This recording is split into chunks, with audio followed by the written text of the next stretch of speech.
Happy New Year and welcome back to Strasbourg for the first plenary session of 2019.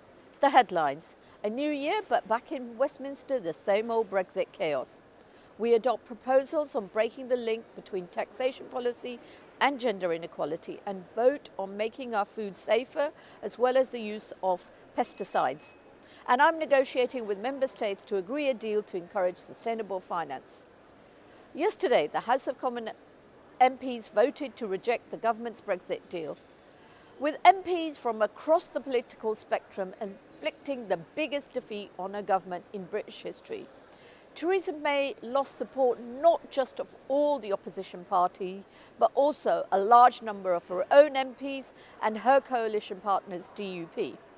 For Labour, this deal falls short of what we expected from a Brexit deal, which was to secure the country's economic prosperity and have guarantees on workers' rights and environmental protections. We will not support a blindfold Brexit. We need to know what our future relationship with the EU, our biggest trading partner, will look like post-Brexit. Today, MPs will be voting on a motion of no confidence in the government tabled by Labour's leader, Jeremy Corbyn. Depending on the outcome, we could have a general election. Now, having already suffered two major defeats in the Commons since the new year, with the MPs taking back control of the Brexit process and trying to rule out a no-deal Brexit, the Tories have no mandate any longer to govern, and the Prime Minister has no authority left. They've had over 2.5 years to come up with a plan and to talk to the opposition. Have they? No, they've made no such effort.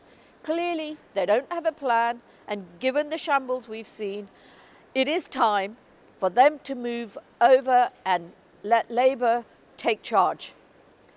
Here today, we had a passionate debate of what is going on in Westminster, and many here are hoping that UK will stay.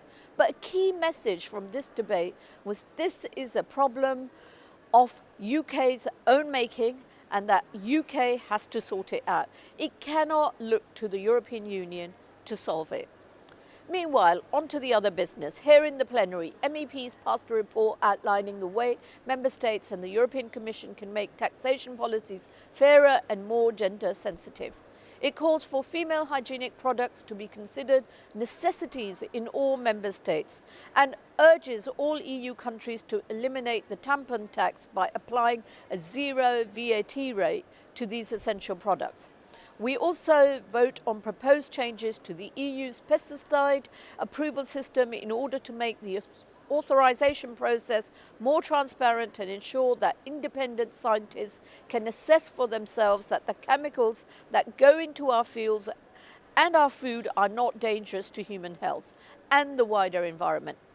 Finally, on my report on benchmarking, we move forward to negotiations with the member states. This report aims to mainstream sustainable finance and bring the financial benchmark sector in line with the Paris Climate Agreement, encouraging more investment into sustainable projects. That is all for now. Until next time, when I hope we have a clearer picture on Brexit. Goodbye.